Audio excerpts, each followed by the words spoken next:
And before we start, we definitely have to talk. We definitely have to talk about Gotham. We might have to talk about Gotham later because Oh, okay. It's that episode was very retarded. So welcome guys. This is the TNS Podcast. I want to say this is episode 4. Uh, this is gonna be. I hope to have this episode a little bit shorter. Hopefully, oh yeah, everything goes great. If anybody comes in later, you already know what to pretty much tell them. yeah. So let's go ahead and get into this Samurai Jack review. So we're going to probably touch on maybe 3 or 4 topics here. The new Samurai Jack episode, it just landed 30 minutes ago. Boruto. I assume you watched the last Boruto episode. Yeah, Mitsuki comes in, so there's that. Like I know what happens. I did look at it. Okay. Because I didn't get to watch the Boruto. Well, I watched the episode this week, but I didn't get to do a review for it because I've just been playing Prey so much. So Okay. then I also kind of wanted to talk about Guardians of the Galaxy since I was going to do that the other day. I was like, you know what, let's go ahead and just wait for the podcast. So It should have been a thing on its own, considering how much stuff was crammed in that movie. yeah, I mean, if you want to do it as a separate video, we can do that. But let's go ahead Yeah, and get into maybe. this Samurai Jack review. So, what do you think about this about tonight's episode? Personally, I told you last episode my theory that basically Ashi was going to die in the next episode. So I was wrong, but I was kind of on the right track because she might die in the next episode, or at least it looks like it. There's something got to happen. Yeah, because the lesson for tonight, kids, if the last 4 seasons were any indication at all, Jack can't have shit. Jack can't have nothing. Okay, and I was kind of betting on her dying in this episode too, but now this episode kind of justifies what happened last episode because I was not too high on last episode. It just felt like okay, they're a thing, I guess. Cool. I don't really care. Can we get back to how this was back in episode 2, where he was getting his ass kicked and running? Well, Can there we were go back to that? well there were a lot of. I'm pretty sure there were a lot of people that kind of felt like last week's episode was filler, but it kind of was, kind of wasn't. I Yeah, think that now. I think that it was kind of needed because the entire season so far has been pretty dark, and Samurai Jack as a complete show, it's never this dark. So I guess they needed a lighter episode, kind of build up to this episode that we got tonight, where basically Jack is finally in love. He's experiencing love for the first time, and now he has to now he basically might have to let her go in order to basically save the world essentially from our coup. So More or less. And not only that, I'm glad we actually got context on how the high priestess even had $7. I know that's probably reference to the 7 deadly sins. Gindi, you ain't slick, man. I know. Okay, you ain't that slick. Like he dropped a bit of his blood and just she drinks it. She gets pregnant. I'm like, is this Soul Eater? Did he get some reference from Soul Eater with this? Because he got pregnant off of that. Okay. I knew it had to be something, it had to be something like that because I mean it's like how like we never really got to see in the first episode how did she get impregnated, like was that his wife, that I guess that was the first assumption maybe from a lot of people was that was his wife or he just knocked her up or whatever. So it's nice that we got some context into Ashi's birth and the birth of the other daughters of Aku. But Yeah. Yeah, I mean, Oh, go ahead. honestly, hand slipped. um, honestly, I really do feel like this episode really helped last week. It really did. Like, it really set the stage up for what Jack is gonna have to do in order to, you know, actually get to where he's supposed to be now, from that whole Guardian vision of him looking like pretty much a king, pretty much. And I still can't believe he's dead. Like, the Guardian's dead, and his portal's gone. That's like, wait. Did something happen? Because I think I left. I left to get something to eat because I assumed that they were on commercial, and then I came back and then Ashi found Jack, and I guess Jack ran off. So I might have missed that. Yeah, yeah, okay. Here's what happened. He pretty much like kind of ditched her at the campsite because he knows what he has to do. So he's like, I like you, but I don't want you to die because everyone who I've ever come in contact with has some sort of traumatic experience, and I had to kill him or something of that along those lines. Something goes down like that. So he left her. Pretty much anybody that Jack has ever loved is pretty much dead at this point, or gone, whatever. And so then they justify, they justify his actions, and it's not like something I will say, and I didn't mean to really cut you off, but something I will say, at least the relationship there, like the way that these two characters feel about each other, it feels organic and it doesn't feel forced. Like this is a cartoon, and this cartoon is building up this relationship better than, I want to say, regular like live action television. because here's the thing, because they have to hold back. Well, they don't necessarily have to hold back, but they do it in a way that is tasteless and actually makes sense, and actually isn't slowing down the plot or anything like that. And even with last week's episode, I didn't really think it was too much of a filler episode. I was just like, I was just like, okay, cool. They sexual tension in the episode was pretty palpable throughout. So I'm like, okay, either they're gonna kiss and get down and dirty when the credits roll, or this is gonna be really awkward. Yeah, so, I'm surprised the episode opened up. It opened up at right where we left off. Yeah, right where we left off at the kiss, and I was like, that song that came on in last week's episode. Out of the blue, out of the blue. that felt the most out of place with anything last week. I mean that didn't feel out of place. It was actually, it was just good timing for it. I didn't expect it. So, I mean, I didn't expect them to really do anything, but they were kind of foreshadowing it throughout the last week's episode. And okay, so getting back to this week's episode, though, the robot dude comes back. I got it. So Jack goes off in the desert. He comes across where he fought the Guardian the first time, and he's like, "Oh, I remember this place." And we see the portal destroyed. So Aku really did mean what he meant when he said, like, "I destroyed every portal, yet he's still here." Yeah.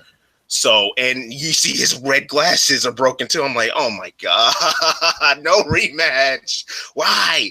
And then she comes back and it's like, why? And we pretty much went over that explanation of why he left her.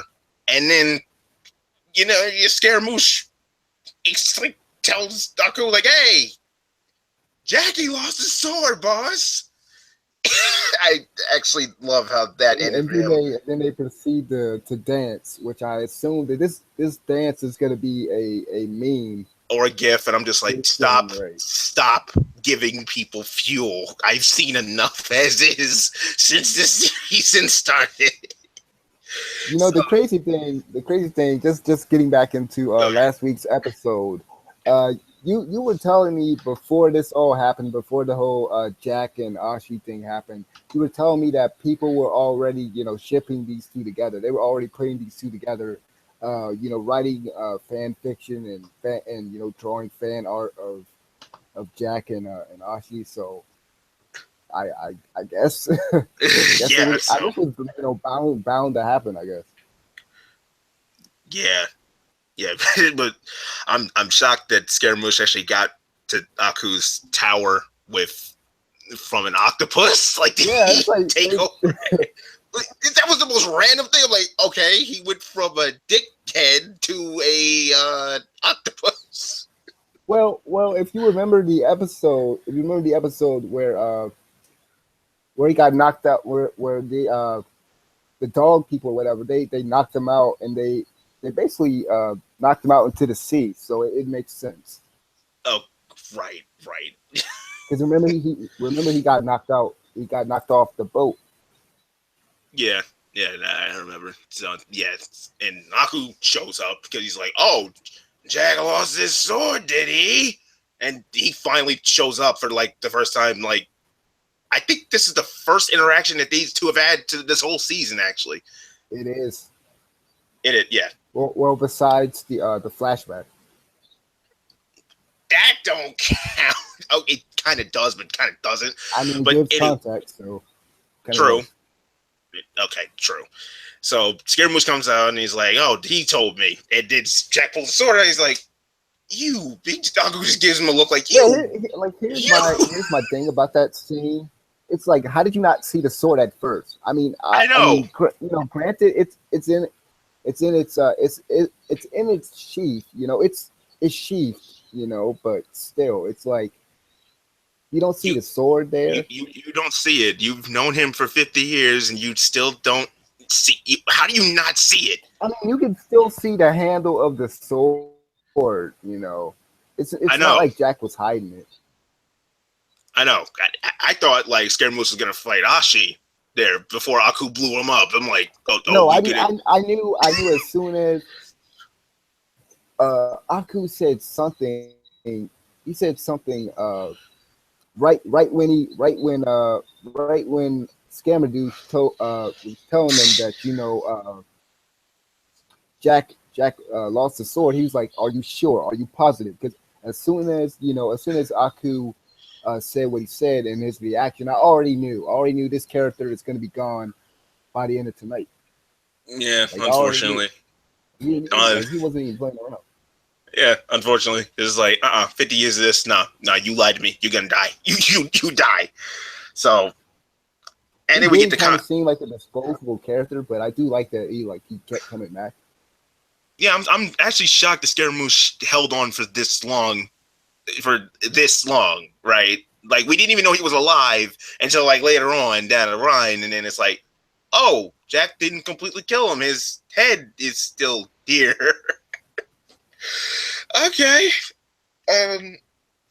Yeah. That being said, like we get the context of how that works because Skaku can smell himself in Ashi. I guess. God, this sounds so dirty.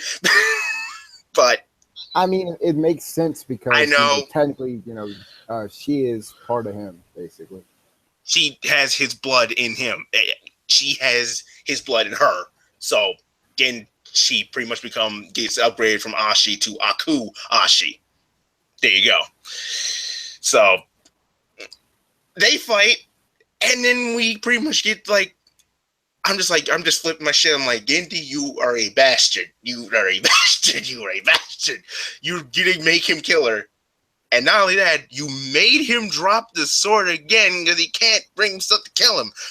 Next week's episode needs to be an hour, not 30 minutes. Oh Because yeah, where it is that? is. It is the series finale, and you were telling me you were. I kept telling you. I don't mean to cut you off again I because know. I keep doing that, but still, it's like I felt as though because you were telling me that it's gonna be 10 episodes. This is it, final episode, and even they Tanami said that in the the promo for next week's episode, Mhm. and I feel like they could. I feel like they could do more with this, and I guess it's kind of I guess for me it's my fault because I'm just getting into this late.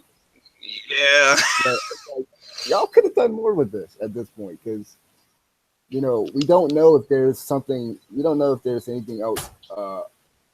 Stronger than Aku. at this point.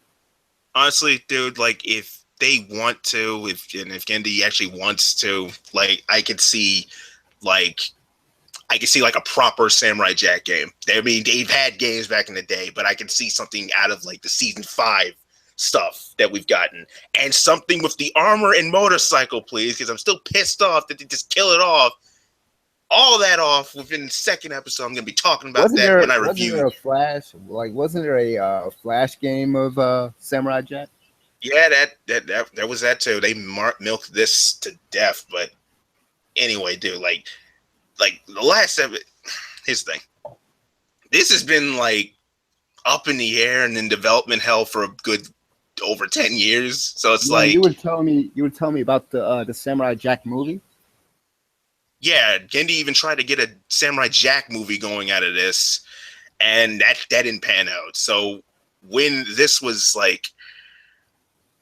confirmed, it was like, and they said 10 episodes. I'm like, okay, okay, we usually have more episodes than that, but okay. So unfortunately, next week's it. Like the story's done. So whatever they do, this story is finally gonna end after. Well, you know what? Well, go ahead, finish what saying what you were gonna say. After 18 years, this series started in 2001 or in 2017. They canned it in 2004, I think. Look, point is, it's been a while. Okay, so whatever we get next week is what we're gonna get. I'm pretty sure Jack's not gonna die. Now, go ahead. I mean, from what you have told me about this entire series, and like you said, development hell, and basically, how this show, I guess it got canceled or whatever. Yeah, because Cartoon Network got new bosses and shit. Yeah, well, it seems like from what I've seen, these 10 episodes, they seem to be structured in a way like you can tell the creator took time to actually like map things out. Like I don't think that if they were to drag this out, I mean, I have no doubt that if they were to do another season, at this point it would be as fantastic as this season. But I think that this is gonna be like the last episode is gonna be like the proper send off for the series. Because from what I'm seeing, it just seems like this season is basically all the last 4 seasons. Like this is what it's been building up to, basically. Yeah, because Gendy had, again, like over 10 years to write the script and like edit it and draft it and such. So I can just imagine how long of a writing process this was. Nothing feels out of place with this season at all. You're right. Everything feels like, okay, this is what we've been building up to. This feels like, okay, this is it. Like whatever happens. And probably after this, I'm probably going to marathon the entire thing in one sitting. That way it doesn't feel like, oh, great, we have to wait another week. Yeah, see, what I was planning on, maybe I might do this. So like I might do this, but don't like don't count on me for it. I might do it, I might not. Do a full season review for this. I'm not sure if I will. I might, and if I do, I might just watch all the episodes over and structure a review out like I did the Boondocks review back in what was it, 2014 or whatever. Yeah. I just noticed we are kind of veering off track from actually talking about this week's episode, but I guess we can kind of give our closing thoughts about the episode. But I don't think we kind of really analyzed too much about that. Pretty much like I was saying earlier, the relationship between Jack and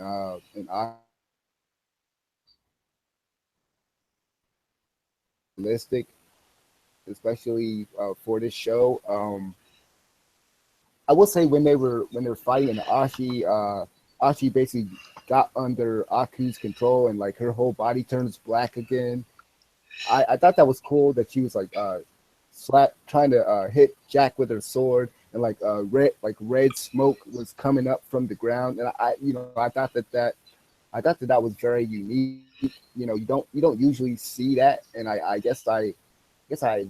liked how basically how the whole fight basically how it God what's the word for it? How it went down, man. Just go with that. Yeah. Honestly, I pretty much agree. I'm sorry. Praise Prey messed him up. has destroyed my brain. Yeah, them That's dark. all. I've played that game all day. So. Yeah, them dark creatures. He's shooting up these dark creatures up in space with a shotgun, and a wrench. So yeah, forgive him. Honestly, like the only thing I have to add is like it kind of reminded me of like the old seasons where like whenever Jack and Aku fought, Aku used to shapeshift into different things, and they keep going at it like that. So yeah, I remember that. I love that about their that. fights. Yeah. Because it was never the same thing with these two. It was like, oh, he's going to turn into a scorpion. Oh, he's going to turn into an orangutan looking thing or something. It was never the same fight with Jack and Aku. And it's kind of reminded me of that. And especially they really need to go. Well, go ahead. Yeah, they need to go out for next week's episode, especially. Yeah, they just need to go all out. Like, just, you know what? If Mad Max can do a whole movie that is basically one big action scene and everybody's okay with it, you know what? Let the last episode of Samurai Jack just be like one big fight scene. Yeah, honestly, because Aku can't kill Jack with his sword. I mean, I remember an episode where Aku got his sword, right? And pretty much Jack was facing zombies the entire time. That was like one of the best episodes of the entire show. Anyway, Aku gets the sword. He tries to kill Jack with it. He can't kill him. He can't kill him with his own sword. Okay, so Aku cannot kill Jack with his own sword. So Jack's good. The only thing Jack has to worry about is Akuashi. That's what he really has to deal with until he gets the sword back. So I think the army or the Scotsman's ghost or wherever he is, wherever he may be, I think he's going to play a factor in in the last episode. Something has to happen for him to get the sword back. So, regardless, you're right. They do need to go all out for next week's episode. Yeah, so I think that would make sense because Jack can't bring himself to fight Ashi. So maybe the daughters of the Scotsmen they help Jack out. They get his sword back, and Jack uses his sword to finish off Aku. Yeah, or the Scotsman's ghost finds Jack and he's like, "Laddie, we've been putting together an army," and then we look back and we pan like everyone's here to help him. Everyone, almost everyone he's helped along the way. It's about to be one of those moments at the end of the show that makes him make a winner cry. Yep, yeah, it's gonna be it. Everybody Jack ever saved just shows up. Yeah, because it has to have one last big blowout. I think Aku's going to probably make another big Aku army or something like that. The army's going to go at it, and Jack's going to have to make a choice. Jack is going to kill Ashi, then get his sword back, then final battle. I think it's going to be bittersweet because he's going to have to kill her. That's how I think it's going to go down. But for this week's episode, this was a good build-up for the last episode. So there you go. Yeah, I thought this episode was pretty good. You probably didn't like last week's episode. It was okay. I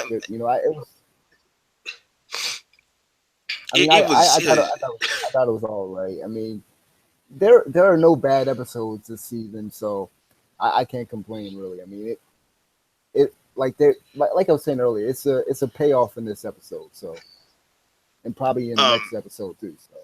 Yeah, most definitely. I've taken notes on every episode, so like honestly, like there have been no bad episodes. I can't bring myself to hate nothing about this season because this season's been pretty much everything I've wanted and more. Just like, okay, this wasn't as good as like such and such, or this was better than such and such. There's been moments like that, but it's never to the point Yeah, like like the only thing you can do is kind of compare each episode to each episode. You can't really like say that. Oh, this is like down there. Like this is a 4 or a 2 or whatever. Like you can't really say that. yeah, exactly. So yeah, so yeah, I can't wait for the last episode or the last ride in this case for Samurai Jack. I'm naming it the last ride because these Roman numerals for every episode in season 5 Yeah, are like pissing that. me Like that is off. throwing me off. That is throwing me off because like It's like every time I look at the guide on my Xfinity DVR thing, it's like episode XV or episode C or episode XII. It's like okay, well, what is what? Like what you is know what? what? You know what's worse about that? Like the old episodes actually did have a title, like Jack and the Scotsman, Jack and the Scotsman Part 2, Jack versus the Archers, or something like that. Like, or the chicken episode. Regardless, they had names. I don't know what the problem is with. I think no, I think I know what it is because I think I think okay, so I think it's because the show has become more episodic, basically. Yeah, but Remember, here's the because yeah. from what I remember, the episodes of Samurai Jack, in the past, they almost felt like episodes that really like it really wasn't connected to one another. Whereas this season, it's all basically connected. It's basically like, and I hate to make this comparison, but it's basically like Boondock season 4, and how every episode is connected, basically. Oh, so this week's episode was C, and it means 100s, and next week's episode is 101. So 100 tonight, I guess. Oh wow, it's been 100 episodes. If I no, dude, I don't get this because it's been 60 in total. I think it's about 60 episodes that we've had. So this structure does not make any sense. I don't know. Don't get it. Maybe they are just trying to be artistic or whatever. Who cares? Anyway, yeah, 53, 54. So, Mm-hmm. oh, sorry. Yeah, it's 60. Yeah, tonight's episode was episode 61, but it's called C, which is 100 in Roman numeral. Yeah, I don't care. I don't care. I didn't know any of that. Yeah, The only Roman numerals I know is like I2, I3, I4. Like I know 4. I know like maybe like 1 through 5, and then it's like after that you pretty much lost me. I know 20, and 20 is 2 X's, 30 is 3 X's, but anyway. That's why like Final Fantasy, I think it was like Final Fantasy 14 or 13. That confused the heck out of me. It's like Final Fantasy XVY I2 or something. I was like, I don't know what this is. Just tell me if it's 12 or 13 or 10. It's like, I don't know. Dude, as long as this, go ahead. as long as this series does not end with Jack sending another baby to his mother, I'm good. What? Just that's what we ended on before season 5 was even a thing. But go ahead. I was just gonna close this review out. So, thank right. you guys for watching this first part of this review and everything. Like I said, this is going to be the TNS podcast. So I'm basically going to cut this segment out and put it into a separate video for everybody. So if you don't feel like watching the entire podcast, you can go and watch the separate video. Okay, so let's move on to Boruto. I believe it was Boruto episode 6 this week, or 6 or 7, right? Okay. All right. I'm back. I had to do something real quick. Now, what were we doing? Close out the review? I was just closing out the review. Okay, so we can just move on to Boruto episode 6, I think. All right. Yeah. So you did see the episode. It was about Shino attacking Shikadai, Boruto, and Mitsuki. Yeah, and it's surprising too because this is probably the most of a threat Shino's been like ever. It just like shocks me that he's so shook up about these kids are so much better than me. These kids are just so much better than me, dude. Like, do you know how just bad you've been? You control bugs. You can control locusts. You can control pretty much every bug there is in existence, and you don't use it correctly. Like, do you know how many possibilities there are to controlling bugs? How are you this useless? Like, it baffles the mind. And then this episode finally makes up for that, and I'm just like, why was he never like this in the show? Oh wait, all right. This focus always had to be between you two idiots, right? Like, I don't want this to become like the Boruto versus Mitsuki show in the future. Okay, like this is I don't think they're gonna go that route. The people are already calling it like, oh God, are they gonna set this up as the new Naruto and Sasuke? I'm like, oh God, please no. Don't do this. No, don't think say that. They are, and to just piggyback what you're saying about Shino. I gotta say this show has done the best for this character because yes. At first, Shino was just this bland character that you kind of just like forgot about. Like you just forgot that this character even exists in the Naruto universe. And between these last two episodes, it's basically shown that Shino has a personality, and it's showing that this is a character that actually cares about his students, and it seems like his students really just don't seem to really take him seriously sometimes, I guess. Yeah, but, which is kind of messed up when you really think about it. But again, it's the bugs come into play. It's like, you do know you could just scare the piss out of him, right? Like Kakashi did, like when he showed up. Remember that? Remember how mysterious he was? Like, why couldn't you be like that? But then again, you were, but they never did anything with it. And then when Shippuden came around, you was like, oh, Chino. Oh God, man, I forgot you were even there. Like, why doesn't anyone recognize me? It's like, Yo, wasn't he still pissed about not being included for the rescue of Sasuke? Yep. God. Like, how are you still pissed about that? Like, how are you still salty about that? Like, that was years ago. That just shows you just how bad he's been presented, and then it's like, and then now it's just like he's getting no respect from his own students. It's like, God, that is sad. Like you telling me you're gonna be one of those old people that when you get old, right? They're not even gonna respect you then. Like if you don't like put your foot down now, they will own you forever. Whoa.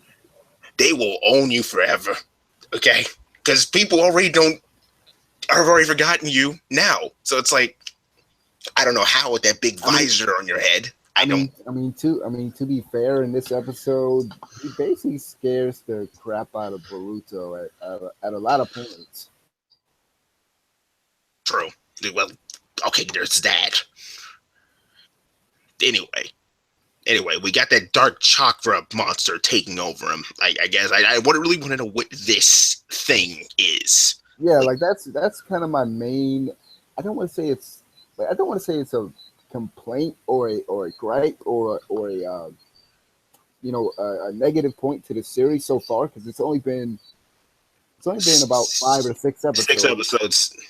But it's like, so like next week we're getting an episode about Chocho, and it seemed like Wonderful. this episode was finally progressing the plot. Like Naruto and Shikamaru and Chino, they all know that something is up. They know that something took control of Chino, and all these things are happening in the village. And now Boruto is on notice about that. Like he knows something is up, and he wants Shino to investigate by the end of the episode.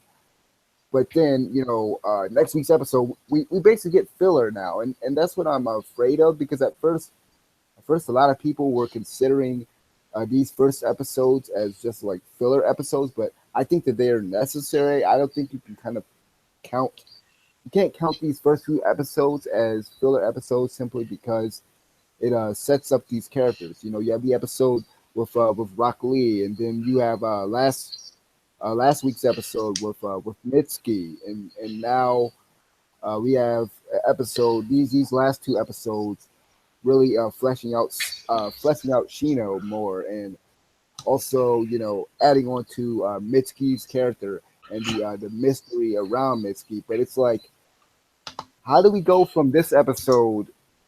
Because this episode, like I said, it furthers the plot a little bit. But we go from this episode to an episode about Chocho and food. So Uh, yeah, that's not fun. That's not a good transition at all. But yeah, you're right. Like those episodes are establishing the world that we're in now, especially like does anyone want to remember the Great Ninja War and how long that took?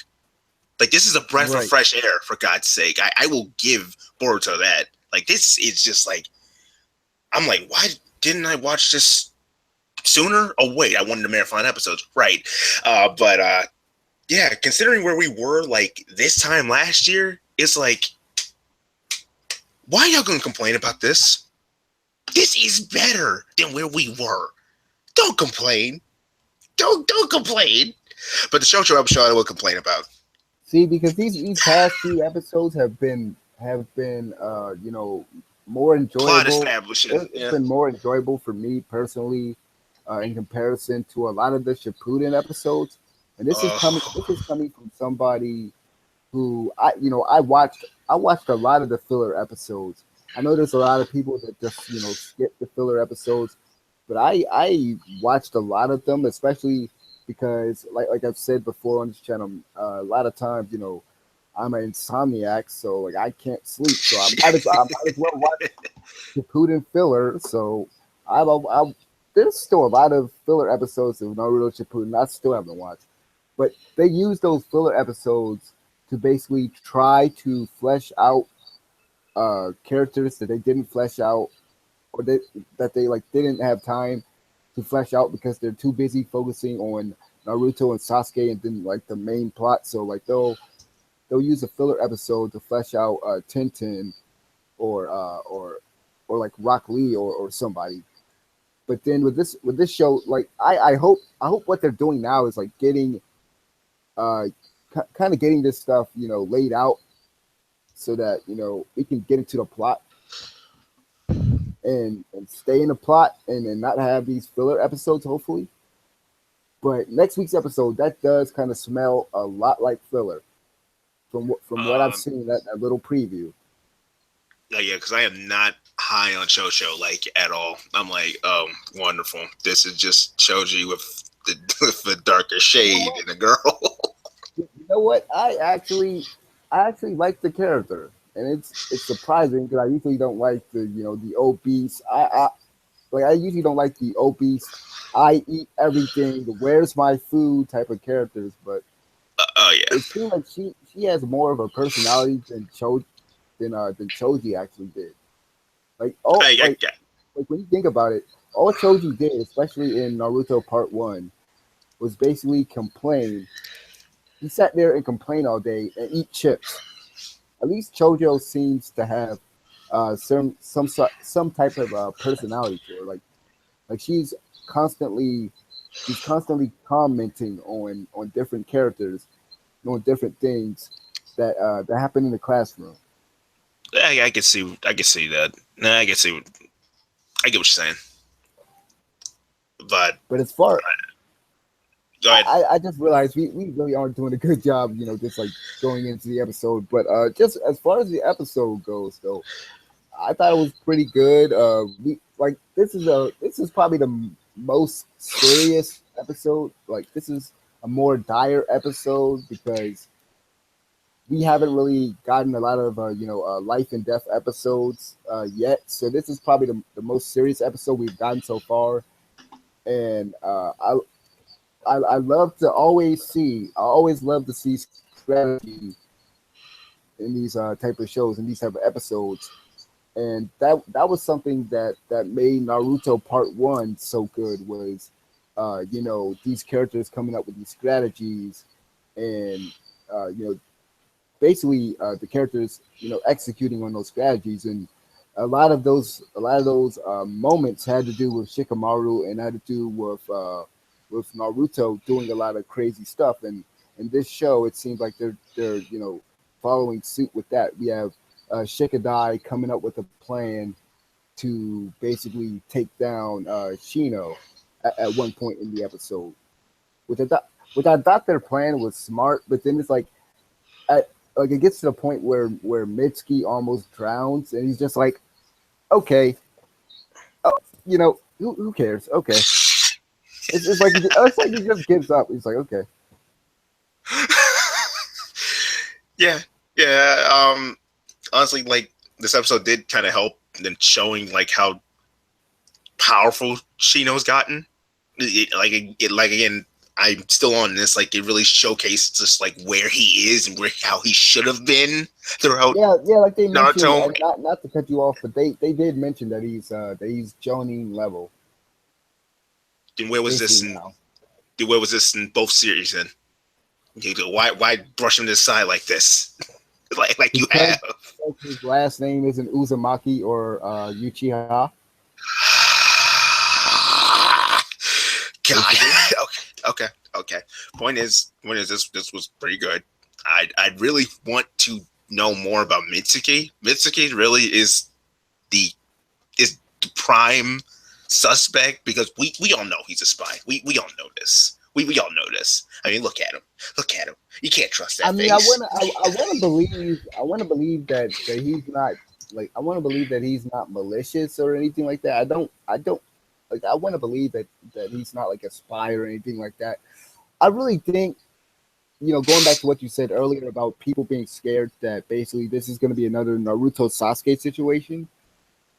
I don't Yeah. think it is because if you go back to last episode and even in this episode, Mitsuki mentions that his son, and honestly, I don't know what he means by that. But if I had to guess, I guess he would want somebody who can actually kind of I guess somebody he can relate to maybe.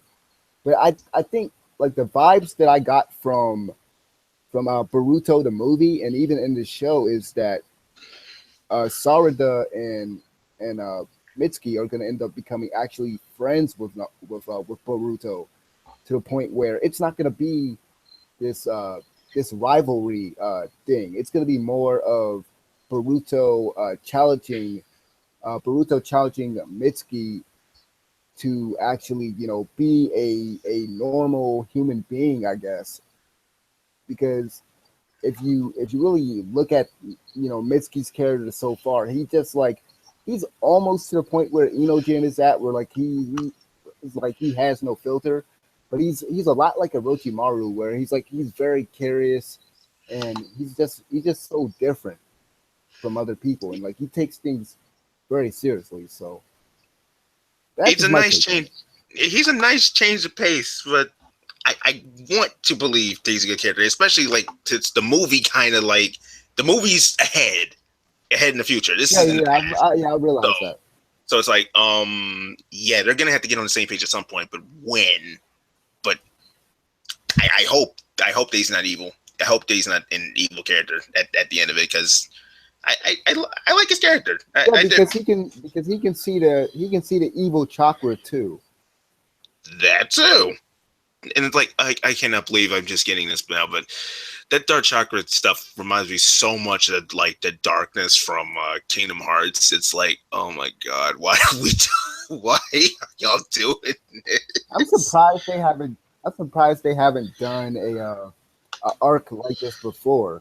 Matter of fact, and I know this is kind of off subject, but wasn't there a Naruto game where like there was I think it was Crash and Ninja. I think it's Crash and Ninja Revolution 2 or something where like they had these fake characters, and then I think they were controlling people with dark chakra. I know it was some Naruto game that they were Oh controlling my! people with like dark chakra or something. And Storm and one of the Storm games actually had like beat the dark versions of the characters. Oh my god, yeah, I remember now. Oh my god, they did not even try with that. But yeah, yeah, regardless, like this was a good episode, but I kind of fear for next week's episode when we get to the show stuff, because it does like kind of scream like, oh God, is this filler? I mean, hopefully it won't be. Hopefully they'll somehow tie it back. Hopefully the episode progresses the plot a lot more than this week's episode. Even though, like I said, this episode really did progress the plot a lot more than a lot of the other episodes. But I mean, we're only 6 episodes in, so you really can't complain at this point. I mean, once we get to episode 13, and if we are still on these episodes to where we're just still establishing these characters and like nothing is really happening, then you have my permission to complain. And you have the right to bitch. Yep. I've been reading people's comments and stuff, and they were complaining about filler. I was like, nah, this episode isn't filler. Yeah, like filler. Honestly, like I still stick by this, but this is a breath of fresh air considering like where we were last year at this point in time. We were, I think Sasuke may have gotten stabbed at this point with his own sword, and then we had that little whole thing. Like those two are dying. Like, God, guys, like why are we like, honestly, if 20 episodes in, then y'all had the right. But until then, we're just 6 episodes in. Don't complain just yet. Just like it's crazy that people want to. Like, I understand that you want to get to the good parts. Like, you want to get to the good part of the series now, but it's like, let's build up to that. Yeah. If we just jump right into it, it's not going to make sense. Exactly. Like, we need the world building, and especially like where we are in the timeline. It's like, this is after the war, so we kind of need the world building right now. So, anyway. Okay, what the heck is on my television right now? What is it? Why is there a movie called Everything of Everything or something? What the heck? I have to look this up. Everything of Everything. Okay. So overall, we thought this week's episode of Boruto was pretty good. Let us know in the comments section below if your thoughts on the episode. And I guess you got your final thoughts about the episode. Yeah, good. Good, but hopefully next week can live up to this one. I hope. That's all I can say. All right, so I guess we can kind of talk about Gotham before we get into Guardians of the Galaxy. You want to hear something funny? Like, while Jack was on, my ma had Batman versus Superman on, and she's like complaining to me how stupid it is. I'm like, do you want me to? I have a list. I made a list of how bad this is. You want to talk about this real quick? She's like, Affleck is bad. Like, why is Superman in court? I'm like, dude, she's mirroring almost everything I thought. It's like, when are they gonna get to fighting? I'm serious. Those are her words, and I think she just gave up because she just went to sleep. So I think she literally just gave up on it. It's just hilarious. Wow. I'm like, Superman. She's like, Superman's good, but Affleck,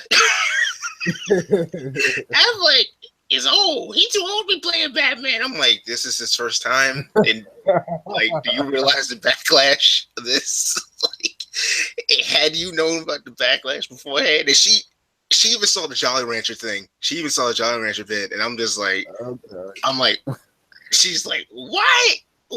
I can't even do the voice right now. I'm laughing too much. I can't even do the voice right now.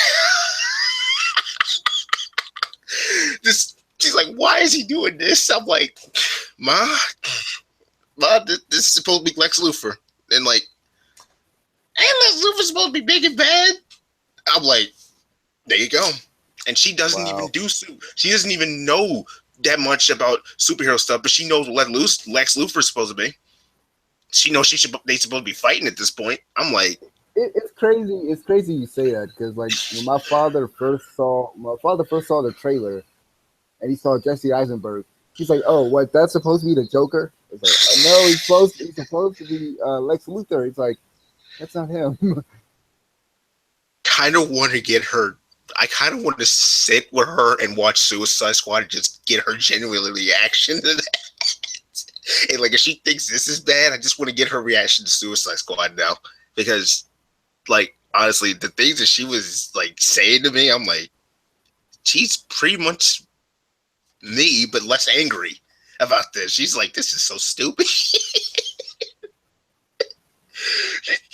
Like, regardless, get back to golf. I just wanted to share it with you. Like, even my mom thinks like Batman versus Superman stupid. I don't think anybody really like. I don't think anyone really cares about that movie. Like, I don't think anybody really likes that movie at all. Honestly, like, she doesn't even do superhero movies, but she knows what Batman and Superman is supposed to be. And she also knows it's like it's not supposed to take an hour and a half to start a fight. I'm like, when did they go get fighting? I'm like, man, if you think that's bad, you need to see that 3 hours, man. Them 3 hours. That Ultimate Edition. I couldn't bring her to. I could not bring myself to tell her that. You're gonna be waiting for that. You're gonna be waiting. Wow. I couldn't bring myself to tell her like, the actual version. The actual version is like 3 hours. I could not say that because she thinks this is boring and stupid now. Oh my god. Anyway, Gotham. The Gotham episode that came on this week. I know that you tuned into it, and you don't really watch Gotham like I watch it, but oh no, I'm just switching. They had the nerve to basically pull from the Catwoman movie. Like the clone of Bruce Wayne pushes out the window, and then all the cats surround her. I don't even like, honestly, like, you should be. I was dying laughing when I saw that. I was laughing too. Like, my mom actually asking me what's wrong. I'm like, do you realize the stupidness that's on my TV? I couldn't even speak. I was practically on the floor laughing. I'm not kidding.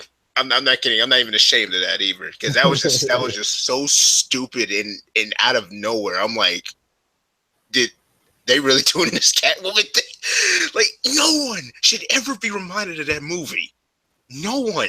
And you draw references to it? It's like that is horrible. The writers need to be castrated. You don't deserve your balls. Wow. You don't need your balls. I got the bucket. Start snipping. You don't need. Cut them off. Cut them off right now. You don't need them. You obviously don't, because honestly, you got clones. You have, what else am I missing here? Like, you have people coming back to life. Fake Ra's al Ghul. You have a fake race, and you like crack dealers. Like, crack fiend writers on the loose. Them writers is crazy right Gotham. I don't know what they're smoking. Because this is crazy. Because you have Jim Gordon basically joined the Court of Owls. Yeah, what was with that? Like his character is so wrong up there. You don't know how wrong it is. I'm like, I know this Court of Owls stuff is supposed to be bad. And I know for a fact, like, Gordon's not supposed to be doing this. Like, it's like, huh? What? I didn't even have nothing to say for that. I'm like, is he supposed to be? The one thing that this show gets right is the Joker, Jerome, and then the Riddler. Was just this whole episode was about the Riddler. This week's episode. And I want to say the episode prior to that was retarded because he's just like, I need somebody to teach me how to be a villain. It's like, you already are a villain. You killed your girlfriend. Like, you're setting off bombs and you're stabbing people. You're already a villain.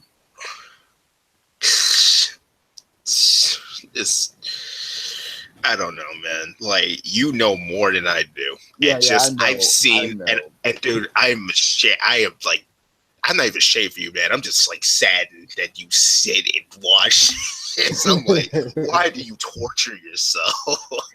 I don't know. There's nothing else on. It was just like, oh, well, let's just go and watch Gotham.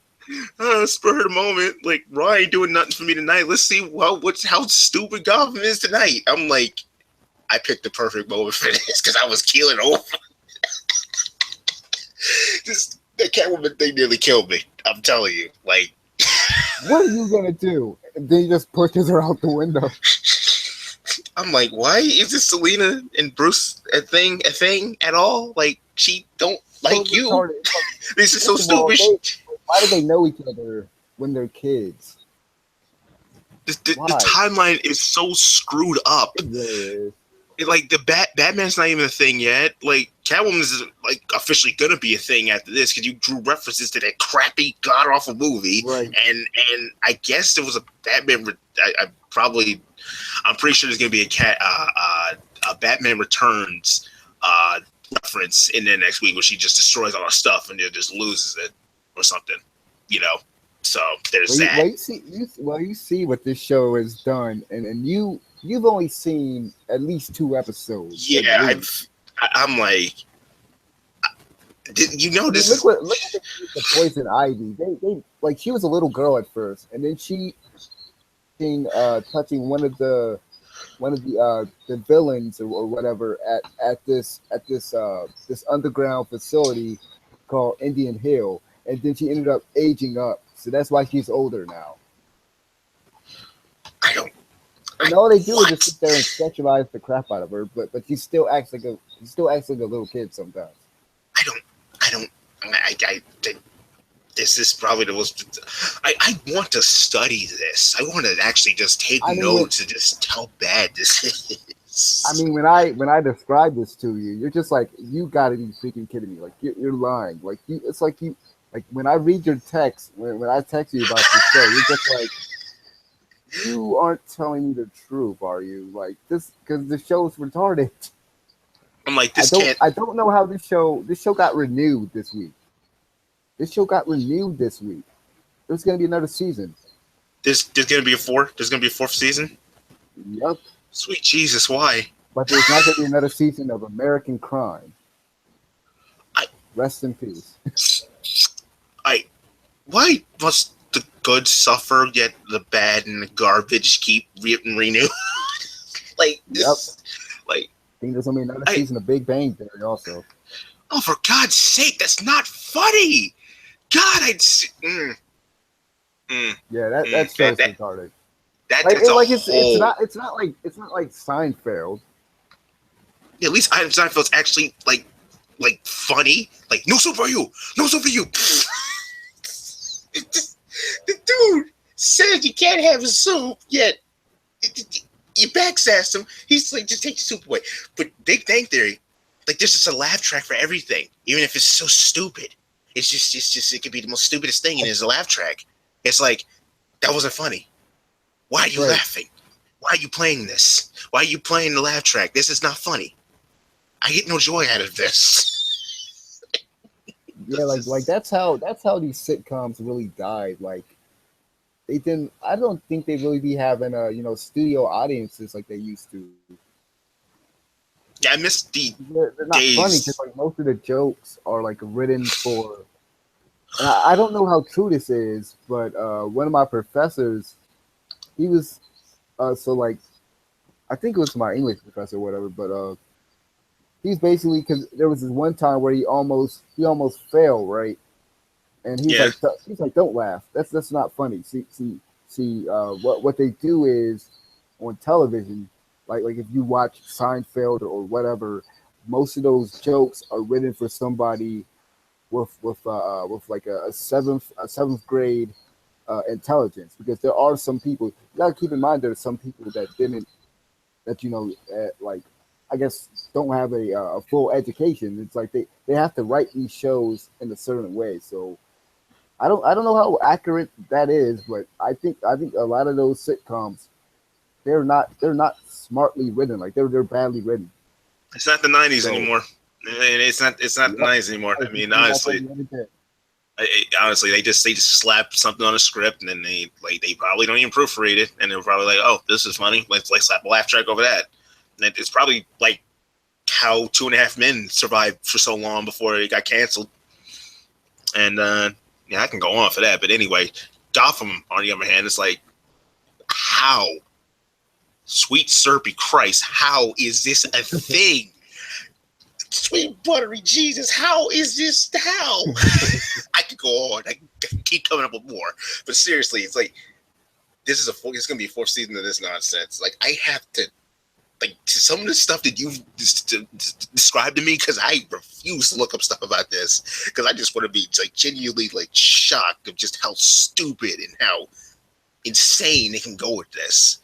I'd rather be surprised just about the stupidity. But trust me, if you go back and watch the other seasons, you'll be so surprised.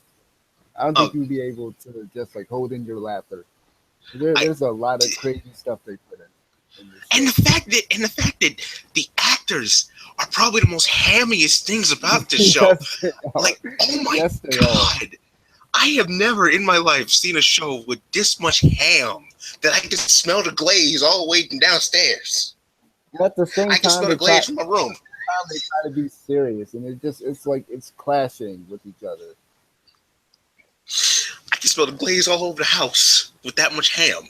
Okay, it's just bad. They come across so serious that it's like. That's more or less how I it reminds me of a bad it feels like a bad Tim Burton like movie or something. Oh God, yeah. What? Oh, that or a bad C or B movie. Like, oh God, like I don't understand. Okay, you know what? Let's end up with this. I don't know why they thought it was a smart idea to reference Catwoman of all things. Like honestly, actually, it's like half Batman Returns, yet it's half the Catwoman movie, because she did get pushed out of the window in Batman Returns, and no, wait, it was the same. Yeah, she did. But still, it's just. But, oh my God. Point is, bad move. Gordon, bad move. Freeze. What is Freeze doing out of his suit? Oh yeah.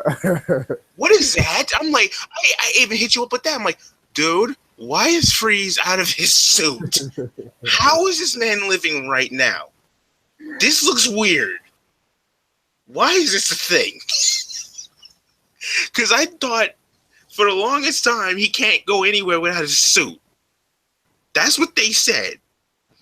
And they're even gonna piss all over that. You gotta see the other episodes. That's all I can tell you.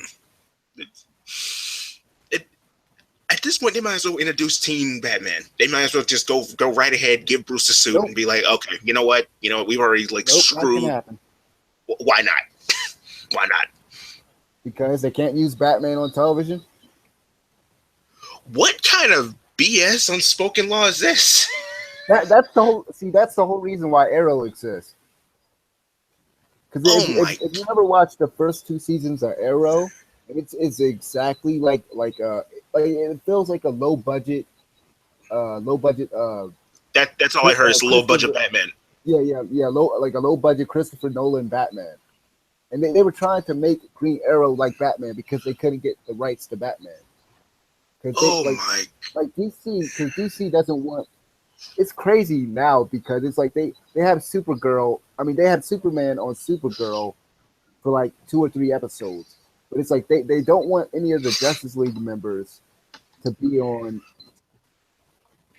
because I guess they think because audiences would be confused if they go and watch the movie and then see 2 different actors as Batman or 2 different actors as Flash, which makes no sense because it's a Flash TV show.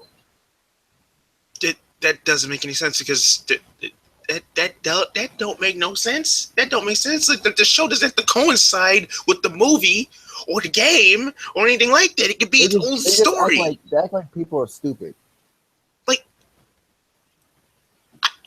I think mm, the more you tell me, but yeah, the, the, Gotham once you started.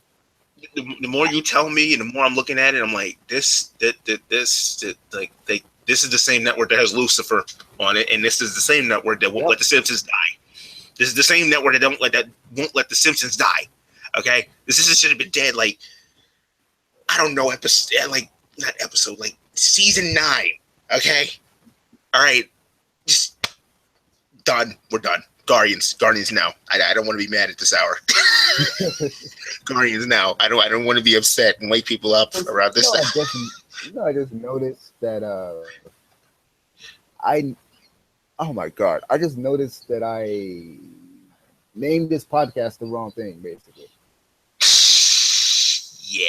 Oh well, we're gonna need to rebrand everything. You can change it later. You can change it later, Mr. Insomniac. Yep. All right. Sorry. So Guardians of the Galaxy. No problem. No problem. Guardians of the Galaxy came out last what is it? Last Friday. Yeah, I saw it. I saw it Wednesday, actually. No, I saw it day one. I think I told you this. I saw Guardians of the Galaxy. I saw Fast Fast 8 or Fast 7 or whatever the heck it's called. Fusion, Fate of the Furious and Fury. Yes, I saw Fast and Furious, and I saw The Circle. I saw all of that in one day. Guardians of the Galaxy, easily Guardians of the Galaxy 2, way better than the first one.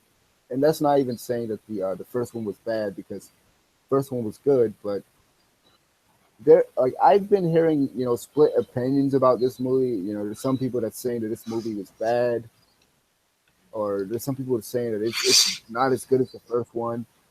There are some valid complaints, and I want to see if you feel that same way as those people do. I mean, there's valid complaints like they obviously are just like it felt like they are doing they were doing what works. It feels like James Gunn was doing what he did in the first movie, doubling down on the humor, basically more humor, more of Baby Groot, because people like Baby Groot, and he's profitable. And he's profitable. Yeah. I mean, you gotta sell them toys and stuff. You see them M&Ms and popcorn ads? Our bills ain't gonna pay themselves, man. We need to make that money. I mean, it's smart marketing, but I do love, by the end of the movie, we should say spoiler warning. We're gonna spoilers. If you haven't seen it by now, you like, come on, man. I had to wait till the hype would die down for this, because honestly, like, you do my method, like, you practically got like 5 people in the theater, but it's practically just quiet. It's like, my method works. So, like, if you didn't see it at this point, go ahead. And then I was just gonna say, when I saw this movie, of course, I saw it day one, so the whole theater was packed. I know everyone was laughing at the jokes, and it just good vibes in the theater and everything. Movie was hilarious, way funnier than the last episode. I mean, that's the last episode. Last movie. I will say this: there are a few things that I personally, I won't say that I didn't like, but I'll just say that I get that those are that these things are basically negatives, or like, I guess, bad parts of the movie, or whatever you want to call it.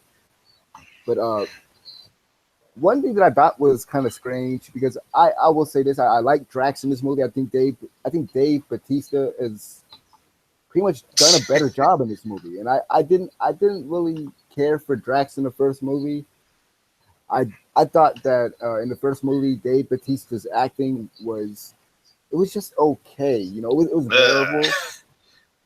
And Drax was annoying. Like, Drax was kind of annoying in the first movie, but in this movie, he's the right type of annoying. Like, he's annoying in a way that is kind of just like you could tolerate it. I guess it's the best way I can put it. Like, he's just that type of dude. Like Drax acts like this type of character that just like he's just fearless. He's gonna do whatever, and he was just frying basically everybody. Really, really, all of the Guardians in this movie were just basically talking about each other and frying each other. And I just love the humor in the movie. But I do think that Drax's character it doesn't fit with what we saw in the first movie.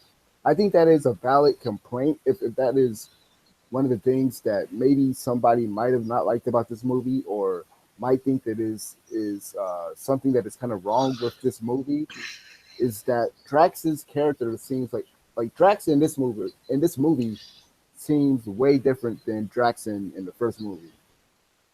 Yeah, I could see people's complaint Because on that. you remember in the first movie he couldn't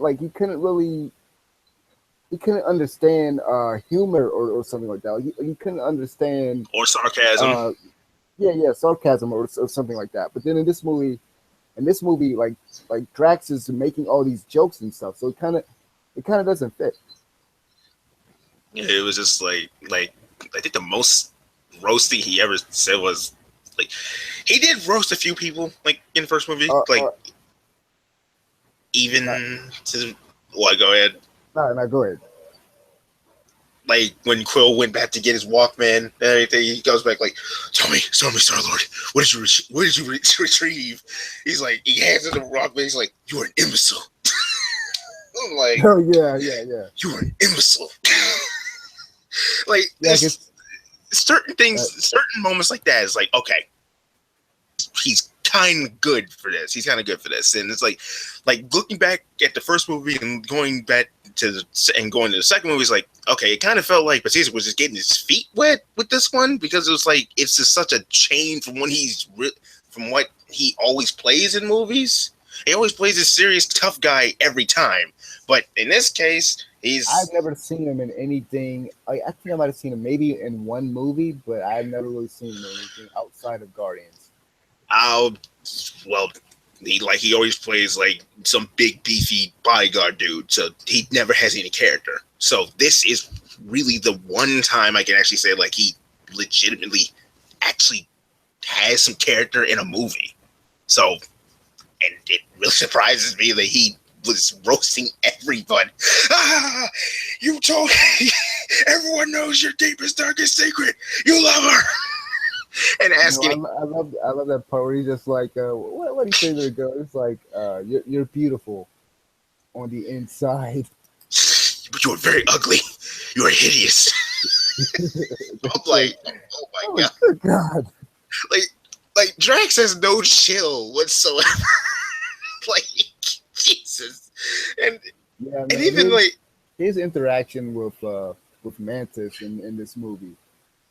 even Ego, even he actually Ego, like he's a planet. Does he have any lower extremities down there, like at all? Because I can imagine like going down on a planet would hurt. I'm like, Jesus, like dude, like you just straight up ask somebody like, do they have a nigga in Kurt Russell's, and he goes on like, yeah, it's pretty good too. Yeah, it's pretty good too. I'm like, oh, really? I'm like, the comedy was just too on point for me to not to. Yeah, I just like love it. the comedic timing in this movie just is freaking perfect. You just brought up Kurt Russell. He was playing the villain in this movie. He was playing Being Planet. I loved him in this movie. Like it's weird because I could have sworn he like wasn't he like didn't he play Robin Hood in some movie? Let me. Thinking about something else. I can I look might be that thinking up. about different actors, but Probably, but like seriously, how, dude? Your name is Ego. Like, how are you not gonna be the villain? Your name pretty much gives it away. It's like, uh, like if this, and I do like how. Let me get this out before I forget. Like how the movie starts off with the plant, him planting, like Ego planting the plant in the earth, and that like we go inside the plant, and it pretty much is foreshadowing to how it's gonna play out later on. Like they go inside the planet in order to kill Ego. Remember? We go inside the planet at the beginning of the movie, and then we have to go inside the planet in the middle of the movie. I'm like, oh, so that's why we went inside the planet. Okay, James Gunn, you okay, you sly bastard. All right. Okay, so here is something that I think maybe some people might find an issue with is Ego's plan, basically. Kurt Russell's plan in this movie. It might come off as maybe a little convoluted. I was trying to think about this earlier. It's like, okay, so I get the whole thing that he was he was sleeping with all these different species, trying to find another celestial, and basically Peter Quill. We find out in the movie that basically Peter is immortal, and basically in the last movie where Peter was holding the Infinity Stone. That the reason why he was able to basically hold it for as long as he did was because he's basically a celestial, a half celestial, yeah.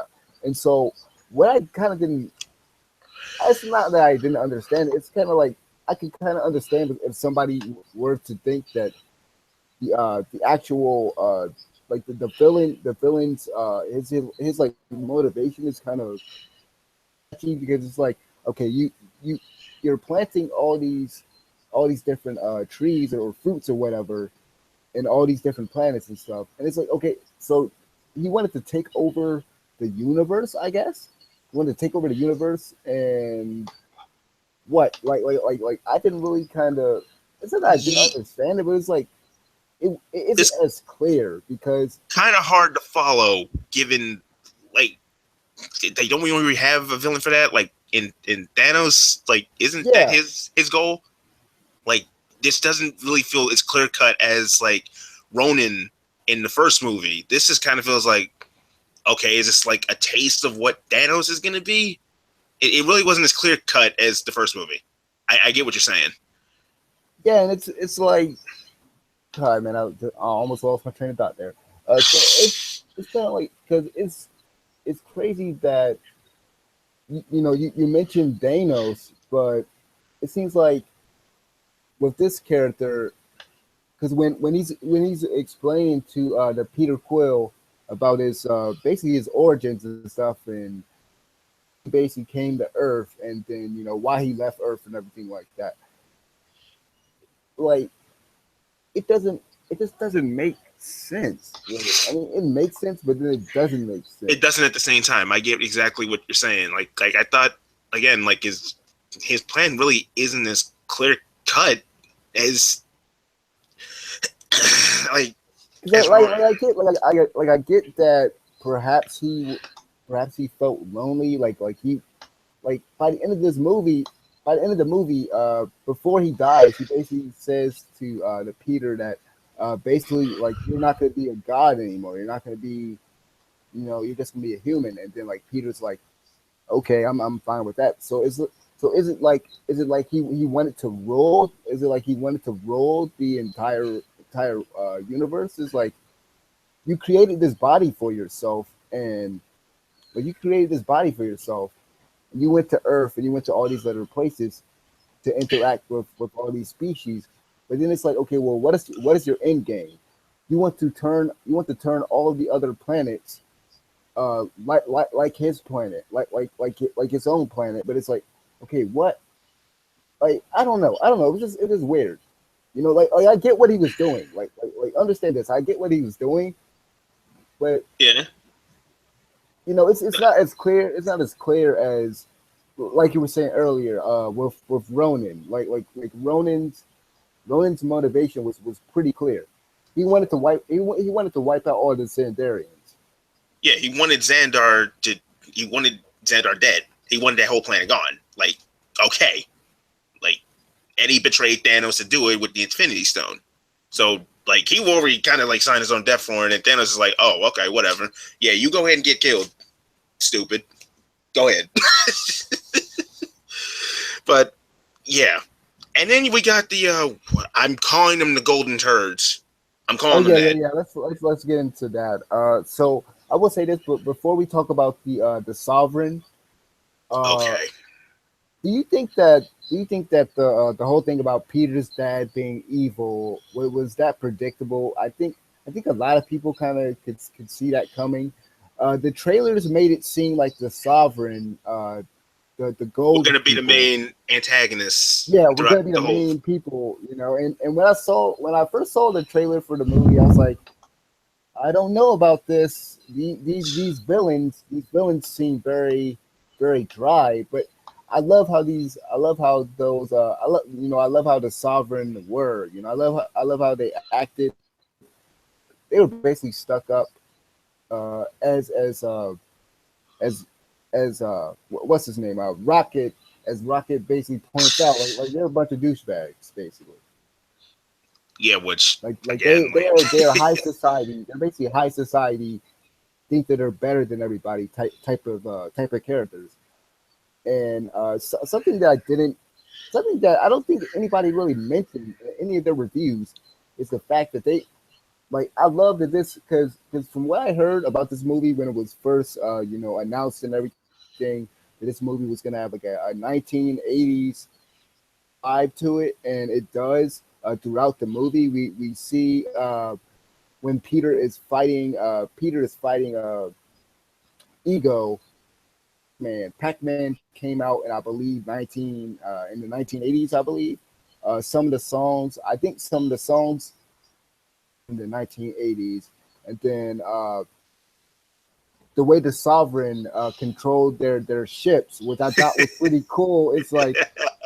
It's almost like they were playing an arcade machine, and yeah, it gets to one point where basically all of the ships are being destroyed by the Guardians, and then there's one ship left, and we see this scene where this one guy is piloting the ship, and then everybody's crowded around him. And what does that remind you of? That reminds you of a arcade where there's somebody playing like Galaga or something, yeah, that playing an was arcade game, Galaga.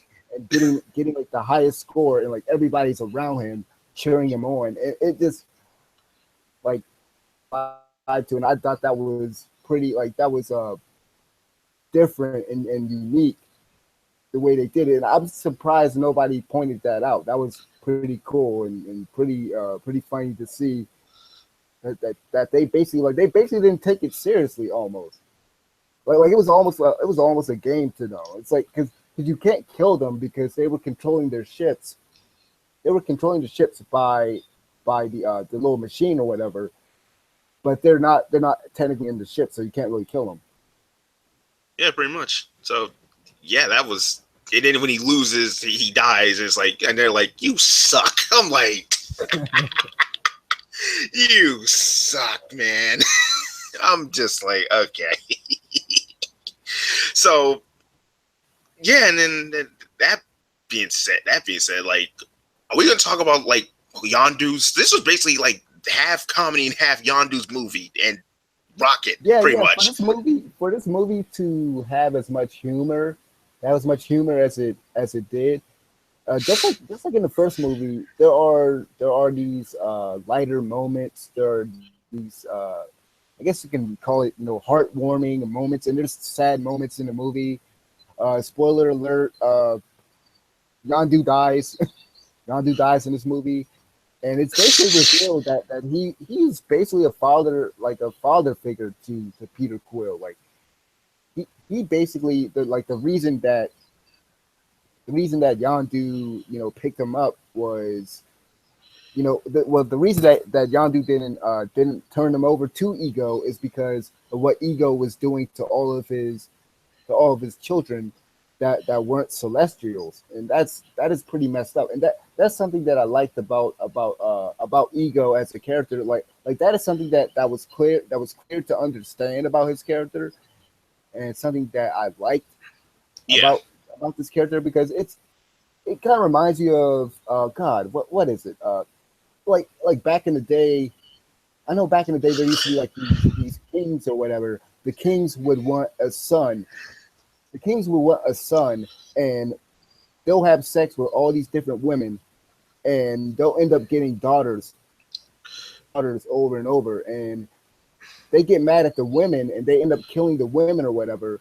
but at the end of the day, it's because of their genes. It's because of them, and it's sort of like that with ego. Whereas he ended up impregnating Peter's mother and ended up finally getting the celestial he wanted. And when Peter finds out that the ego He put the put the yeah. tumor in his mother, he just flips out and he takes the guns out and starts shooting him. That was a great scene right there. I'm like, kill him right now. I'm like, nah, nah, nah. Like, No next movie. No next movie. He comes back. No, kill him now. and I love the special effects in this movie. That's something I definitely needed to make sure that pointed out in this review is that the special effects, like the effects that they used on God, what's the actor's name? God, what's the dude's name that plays Peter Quill? Chris Pratt. Chris Pratt. Yeah, Chris Pratt. The effects they were using on his eyes to make him look mesmerized Oh and yeah. hypnotized.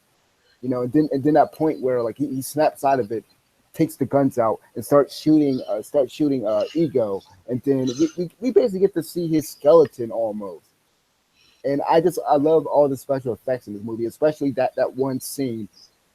And then there's a lot of space battles in this movie, and from Which makes like me. like I said this, I think I might have said this to my brother and to a lot of people. And I like to put this in the comments section just to see how pissy and how mad it makes people feel, especially all these Star Wars fans. Like I'm not a big Star Wars fan. Like I watch the Star Wars movies and everything, but like I'm not too big on Star Wars. Like the first Guardians of the Galaxy, I said to myself, this is Star Wars to me. Star Honestly, Wars like that I can get honestly, behind.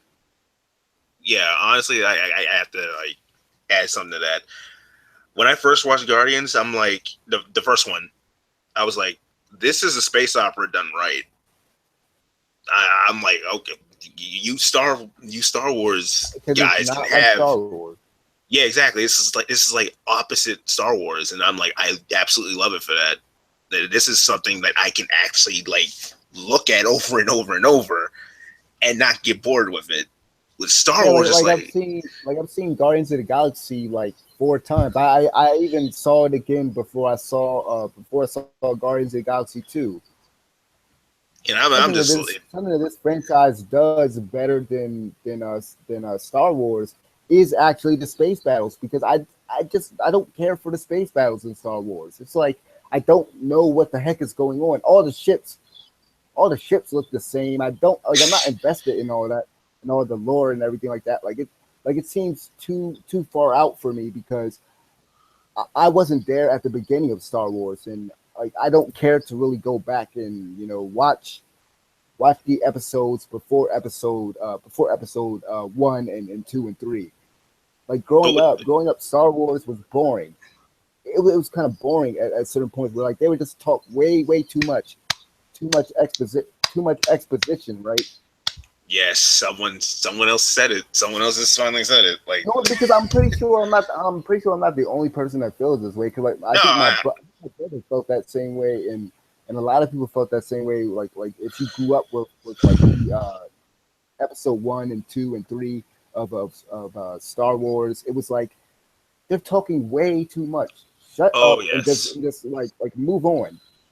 And like something that this movie does right, and something that all the Marvel movies does right, is first of all they have good writers. It's always good writing. The humor is there, and even if it's a serious scene, they're able to give you a serious scene, but then they're also able to bring a lot of levity to it. And something that I also got to mention is Rocket Raccoon. I know it's kind of like I'm jumping around here, but it's like this movie way better than in the first movie. Even though I love Rocket Raccoon in the first movie, but in this movie they give him more. Like there's more for him to do in this movie.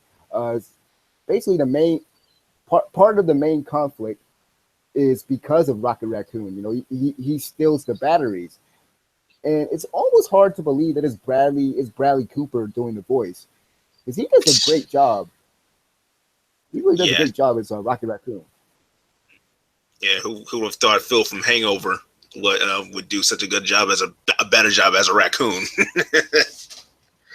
Yeah, But and speaking of the voice acting, just to point this out, I mean, as much crap as I could probably give Vin Diesel for these Fast and Furious movies, yeah, he actually does the voice for Groot. I already knew that he was the voice of Groot, but I didn't know that he did the voice of Baby Groot. I always thought that.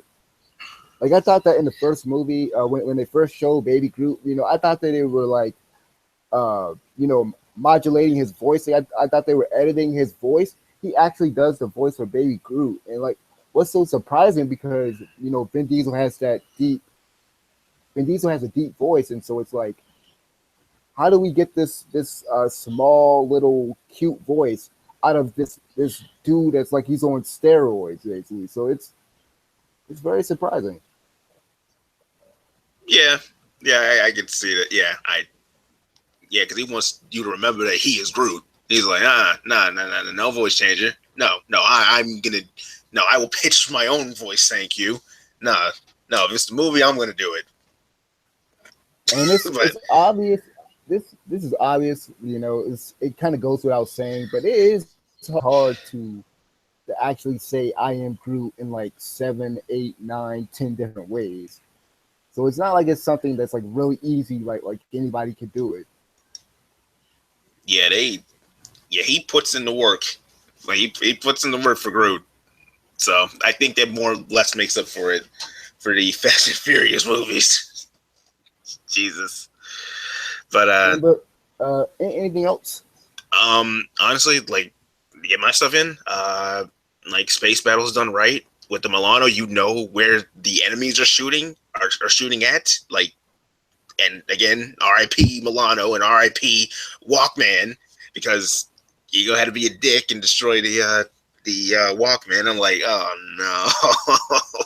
And then he gets a Zune at the end. I'm like, Yeah, as okay, soon as I saw that, I was like, "Oh my god!" I remember that. I remember the I scene. just I I think I just had one of groaned. those.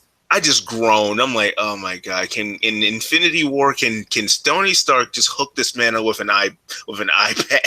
You know what's crazy? And I think I texted you Please. about this. I told my brother about this also, and he said it was a useless fact, but it's not really a useless fact. I mean, this movie takes place in 2014. Yeah. So Guardians of the Galaxy. So that means Guardians of the Galaxy 1. I don't know when that took place, but that means because by the end of the movie, if you stay past the post credit scene, Groot is basically a a teenager now. teenager. Yeah. By the end of the movie, so basically by the time it reaches 2017, it's 3 years later. But let's assume that Groot is like 15 or whatever at the end credit scene. Like he'll probably be adult. He'll probably be the Groot. It'll be the Groot that we knew from the Galaxy from the first movie, probably in Infinity War, because that's basically when the Guardians and the Avengers and everybody got to fight Thanos. Basically, I assume. Honestly, I'm just waiting for the die. The thing I'm most excited for Infinity War. Spider-Man. Besides him, it's the dialogue and the roasting between Rocket and Tony Stark. Oh my god, I cannot. That is gonna be weird to see. Just think about that. They have to. They need to have a scene with Groot, Rocket Raccoon, uh, Tony Stark, and Doctor Strange. Oh my god! Just I swear that is going to be the most hilarious thing that they could ever put on screen if they could do. Oh, and put Spider-Man in there just for fun. I could just imagine like Peter, Spider-Man going like, I'm just imagining like, Nah, I can imagine Peter basically freaking out like, oh my god, it's a talking tree. That is awesome. or Because no, you know how he was. You know how he was in Civil War. yeah, he's just amazed by He's acting everything. all starstruck. So Peter is going to be. Yeah, imagine when he actually meets Star-Lord too. He's like, "Oh my god, dude, you have a Mac? Your Mac just comes up. Oh wait, he got his Right. Mac destroyed." he got his mask destroyed too. Oh But yeah, then he again, did. yeah, and Peter lost a bit of stuff in this one: the Walkman, the ship, and his helmet. So yeah, he kind of lost a lot in this run.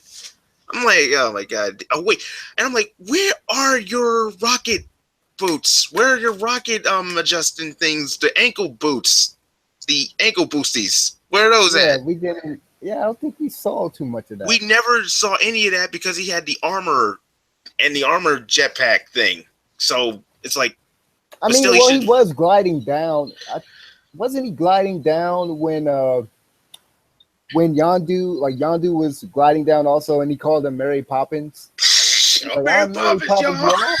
Like, I'm like, oh my, Michael Rooker's the best. Just, I don't know why he dies in like everything he's in. He dies in but literally everything I've seen him in. oh my god, he's becoming the next Sean Bean. Oh my god. So it's like everything I see him in from now on, I'm just gonna assume that he's gonna die soon. At least he didn't die in Guardians 1. That would have been messed up. Yeah. Uh, But we do need to kind of touch on the music of this movie because that was the big thing about the first movie was the soundtrack, and I've listened to the soundtrack of this movie a few days ago, and it's still stuck in my head. And that song, the song that Ego was explaining the lyrics to Peter song. Every time I listen to that song, it's gonna be like very messed up. yeah, yeah, it kind of ruined that, didn't it? It's Yeah, like Brandy, you're my girl, but my world is the sea or something like that. It's like, oh my god, this is messed up. Like you gave this like woman a tumor, and then you're so scared of plans, kind of sorts and kind of do because you're so in love with her, but you're just like, okay, I'm gonna give her a brain tumor and I'm out. yeah, it's like God. If Ego wasn't a dick before, like oh, look at that. Like he just jacked up the rating to kill him now. Oh, he destroyed the Walkman now, did he? Oh my god. Oh yeah, this man turns into Pac-Man halfway through the DBZ fight. I'm like, Yeah, oh my. I mentioned it earlier, and that was something that I know Jeremy Johns brought it up, and I think the guys in Double Toasted also brought it up. There's probably a few people, like I said earlier, there's probably a few things that people might say are kind of like negatives for this movie. Like, I guess, I guess some people could argue that there were certain scenes that did not need humor, that had humor in it, that kind of didn't go with the flow. But it's kind of like that's part of Peter's character, and even earlier in the movie, when he finds out that he can create stuff, because the first thing that Peter creates is that ball, and like hilarious by the way, where like they're throwing the ball, and like Peter throws the ball to Ego, and then Ego throws the ball back to him, and like they're playing catch first time. Like when Ego tells them to create stuff, and like Peter says, "I'm gonna create some really weird stuff." Basically, he didn't say Yeah, stuff, but y'all get what I mean. it Uh, fits. It does fit his character though. I liked it, but I'm like, really though? It's just like what?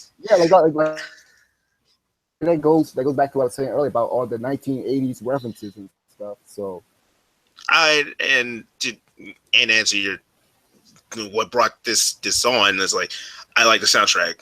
And I do like the fact that the Zune is actually going to play out in the next movie where it's like we're not going to be restricted to just 80s or 70s music. No, now he has like he can listen to 70s to now music on whatever else he has on that now. yeah, depending on what he has up there. Yeah, he's not. The point is, he's not restricted to 70s and 80s now. How much you want to bet if Iron Man actually survives Infinity War, he's probably going to give Peter a upgraded like an iPhone or something. He needs to. I can just imagine Tony Stark saying, "Okay, dude, Here. I can't. No. That Zune needs to die. No, give me that. No. I can't be seen with you like that. I can't. You can't. Like I can't wait until all these characters get on screen together. That's gonna be crazy. Like Peter meeting Peter. Like you see how these characters are interacting with each other right now. Like they're joning on each other. Like they're frying each other, and you can tell. Like it feels very realistic.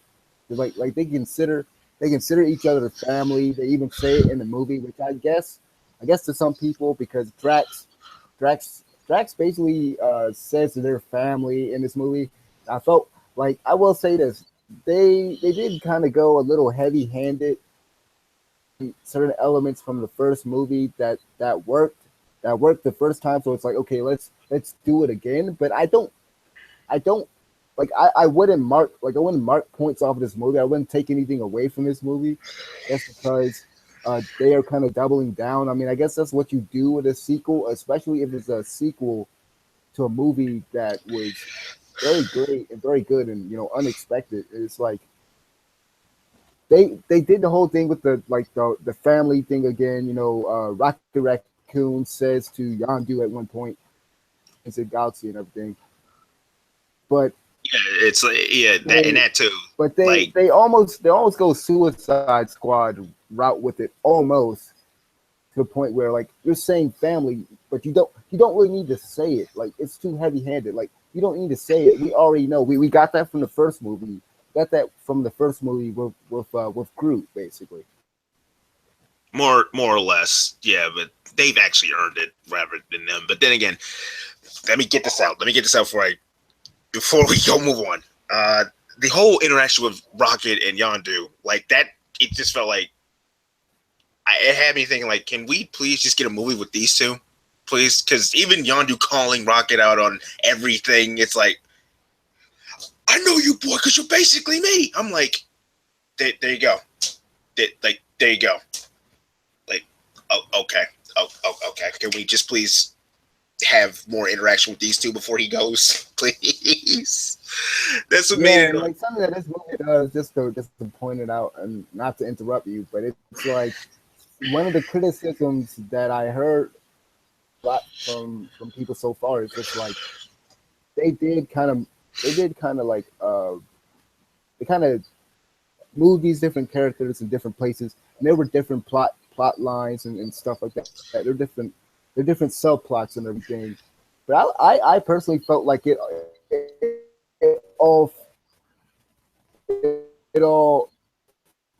wasn't like, it didn't feel to me like okay, this subplot was out of place in this movie. Like, everything felt like it really came together. I mean, you even have Gamora and Nebula. What's this? Yeah, Nebula, and like they basically resolved their conflict from the last movie. Get to like even this movie, like, something that this movie does great is that it fleshes out the characters from the last movie. Even the characters that were basically kind of from the last movie, the villains from the last movie, are fleshed out in this movie. They're kind of the good guys in this movie, or they become, in the eyes of the audience and in our eyes. So that's something that I thought was cool in the movie. I thought that it was well done. Honestly, yeah, like, the plot threads work. Them separating did work.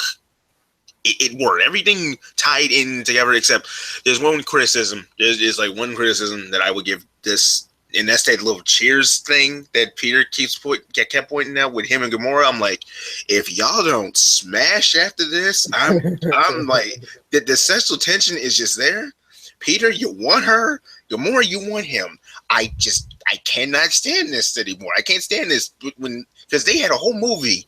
They had the first movie to develop this. It's already fleshed out, and it's even more relevant here with the sexual tension. It's like, if y'all two don't get on with it already and start making.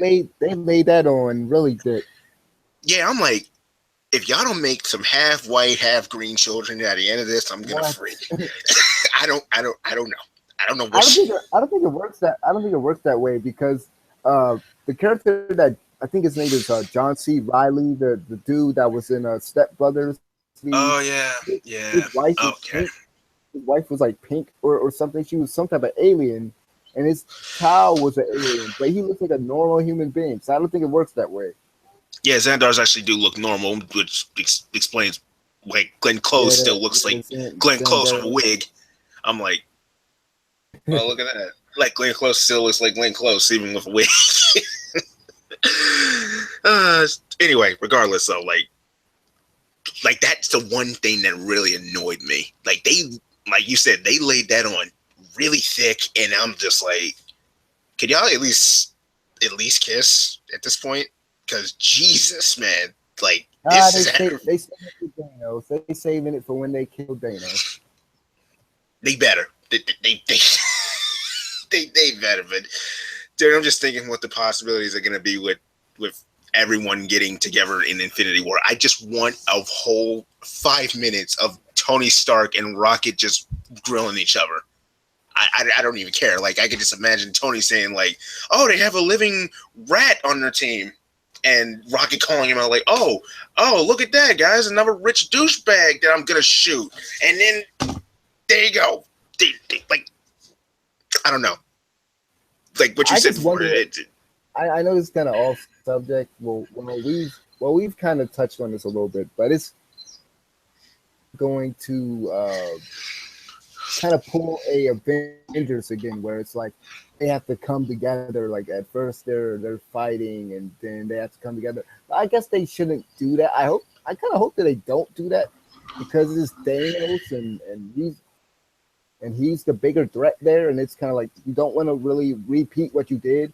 And this is what kind of Guardians of the Galaxy 2 kind of repeats what it did in the first movie, but it also adds a few things. At least I feel this way.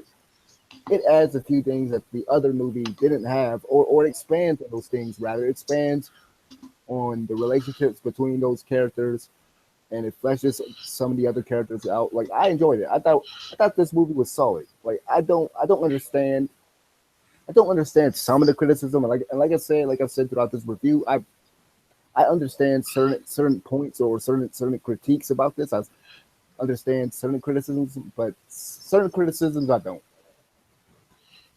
Yeah, honestly, like it worked. Like this movie worked, and again, again, I get the criticisms, but at the same time, it's like this this was good, if not better than the first movie. The first movie established the world and everything in it. This one pretty much fleshed out Peter's whole family issue. This helped Gamora out.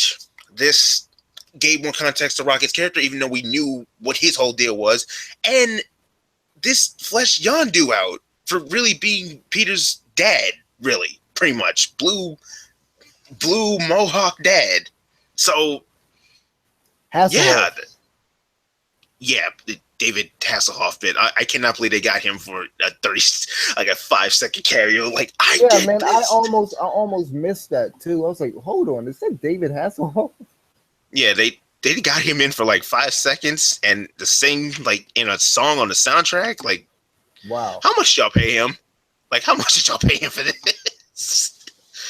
Like by the end of our lifetime, everybody will be in, like, every celebrity that you can think of will probably be in a Marvel film, because At this point, think about the end credits, and think about this entire movie. Really, we got Sylvester Stallone in this movie, and as soon as he popped up on screen, like, I'm sorry, man, this man put, like, I truly believe that when he was doing Rocky and all these other action movies, that him and Arnold Schwarzenegger were just doing so many, like, they were doing steroids, basically. They're doing so many drugs and stuff, oh to yeah, the point where they can't even speak properly. Like, I could barely understand Sylvester Stallone in the movie. So I was like, okay, I could do without Sylvester Stallone. I'm like, when Ving Rhames showed up, I'm like, how'd you get him in here? How'd you get his big ass in here? Yeah, at first I didn't even notice that was him. I was like, at first I looked at him, I was like, I want to say you're Debo. Okay, that's not Debo. That's not the dude from Friday. Hold on. So I'm glad to see him, still getting work. 'Cause I But usually yeah, I usually like everything that he's in. But then Miley Cyrus is in this movie. It's like the most random. Why is Miley Cyrus in it? cameos, those random cameos, right? I forgot why James Gunn put her in this movie. It was something. She probably has something against him or something. But then again, Well, the crazy thing is I think she's dating or I think she might be engaged to Chris Hainsworth brother. poor soul. So I feel bad for you. That poor soul. But again, I She love just came out with a Guardians. music video. Oh my god. Oh my god. But I love Guardians too, and I will be watching the mess out of that when it actually gets released. All right, I will gladly give James Gunn my money for this because Jesus, man, I love. Honestly, I was gonna sit through it again that same day. Wow, but It's yeah, with definitely 5 out of 5. yeah, 5 out of 5 stars. So I get that. Just as good as the first movie, if not better. That's really what I can say about it. Yep, I think this movie basically takes the place of Guardians of the Galaxy on my list of top 5 Marvel movies. I really enjoyed this one. I think this knocked down Guardians down to Guardians 1 to 2 to rank 2, and this to 1. Because I did say Guardians was my favorite Marvel movie. Yeah, he did. So, and for good reason, because look at what 2 did. And it's already confirmed that there's going to be a Guardians of the Galaxy Volume 3. So James Gunn I guess will it's going to be be, the last movie. man, if James Gunn could pump out like 10 volumes, they would still all be good, but you can only milk a franchise so much before it becomes like Batman. Batman. yeah. God. But all right, so that was our thoughts on Guardians of the Galaxy, and like I said before, the Samurai Jack review, Boruto review, and this review, it's all gonna be. I hope to have it all split out into different videos. Hopefully by the end of this week, hopefully or something like that. Thank you guys for watching this podcast. I don't think you have anything else to add, unless you have something else to add. Get out of here. No, I'm good, man. Yeah, okay, so thank you guys for watching. Like the video, subscribe, and hey, if you don't like the video, dislike it, who cares? We're out of here. Peace.